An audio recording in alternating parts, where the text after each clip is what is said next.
A group of prominent authors is suing the company behind ChatGPT. They claim OpenAI used their books without permission to train their artificial intelligence system to produce similar works. Chief Business Correspondent Rebecca Jarvis has the latest. When you play the Game of Thrones, you win or you die. A Game of Thrones erupting over the rights to some of the most popular works in the world. Winter is coming. George R.R. Martin and more than a dozen other authors now suing OpenAI, creator of ChatGPT. Martin joining forces with authors like Jodi Picoult, John Grisham, Ellen Hilderbrand, Michael Connelly, and David Baldacci to take on the AI giant, claiming it used their books to train its ChatGPT bot without their permission and without compensation. My son said, "Hey, Dad, come over here." When he put in a request to ChatGPT, there were 3 pages. It sounded like a lot of books that I'd written with names of characters that I'd used in the past. And I thought, oh my God, I feel so violated. It was like someone had just taken my entire library without my knowing it. The lawsuit filed with the Authors Guild claims that OpenAI reproduced copyrighted books without the author's consent to train ChatGPT, allowing it to produce derivative works, material that's based on, mimics, summarizes, or paraphrases the author's work and harms the market for them. If you can automate this, then you can pretty much automate everything, and no one will have a reason to get up out of bed anymore. And it just feels like an existential threat to everything that makes us human. Before you can win, you gotta act like you can win, which means you gotta believe you can win. Michael Connelly, the best-selling author of The Lincoln Lawyer, now a hit Netflix series, says he's ready for battle. You kind of feel like a little bit like a David versus a Goliath in this, but we're going to fight the good fight. OpenAI responding to the lawsuit, saying in a statement, "We respect the rights of writers and authors and believe they should benefit from AI technology and are working to understand their concerns." These class actions are the beginning of many, many lawsuits. We saw this in the music industry when Napster came along, and there were a lot of lawsuits around peer-to-peer sharing. And then ultimately, Apple and Spotify and Amazon came along, and they ended up licensing the works.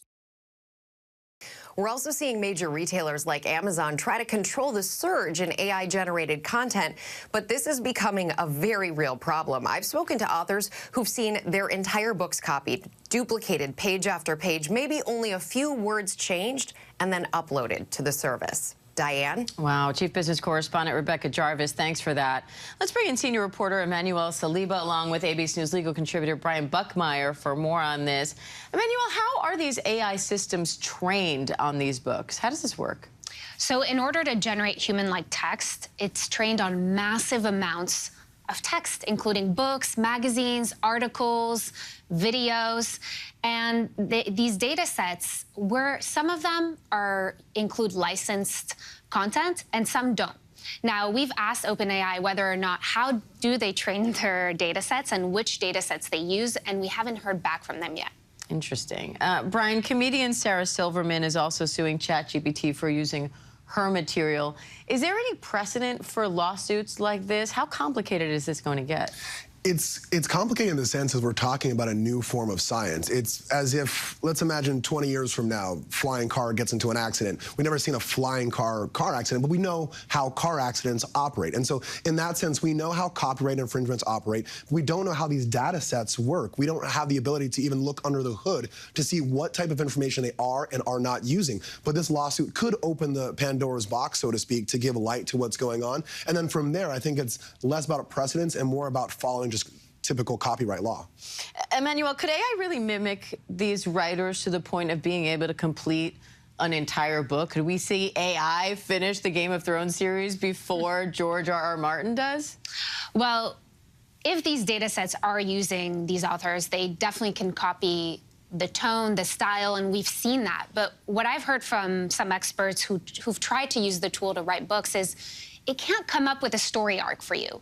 It can't come up with character development or plot development. So there's still a lot of human prompts that has to go into the tool in order to write an entire story arc. So there's still a lot of human involved. Brian, how do you see this playing out? I think it gets resolved. I think, like Emmanuel was saying, the ChatGPT and OpenAI, they need the authors. They don't have the sophistication to be able to make real life artwork in the way that the authors are. But at the same time, the authors have the ability to see around the corner and say, hey, this is going to be a part of our everyday life. How do we work together? I think right now, from a legal standpoint, the authors have the stronger argument. They have their product. AI has been taking it to some extent and then repurposing it. I don't think OpenAI wants everyone to see what's kind of under the hood for what they've been operating with. So I think this gets resolved one way or another. So could we see more lawsuits like this? Because the amount of work I imagine that they have used in these data sets, I mean, it has to be almost infinite.